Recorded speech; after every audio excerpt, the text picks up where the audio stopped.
శ్రీ మాత్రే నమః. షిరిడిలో సాయిబాబా వెలిగించిన దుని అనేది ఇప్పటికీ వెలుగుతుందని అందరికీ తెలుసు.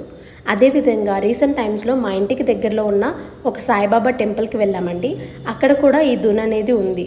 సో ఇక్కడ అందరూ ఎండిపోయిన కొబ్బరి బోండం, ఆవు పిడక, కొన్ని రకమైన సుగంధ ద్రవ్యాలు అనేవి ఈ దునిలో వేస్తున్నారు. ఇలా వేయడం వల్ల ఏం జరుగుతుందన్నది నాకు క్లియర్గా తెలియదండి. మీలో ఎవరికైనా తెలిస్తే ఖచ్చితంగా కామెంట్ బాక్స్లో చెప్పండి, నేను తెలుసుకుంటాను. ఈ దుని అనేది ప్రతి ఒక్క సాయిబాబా గుడిలో ఉంటుంది.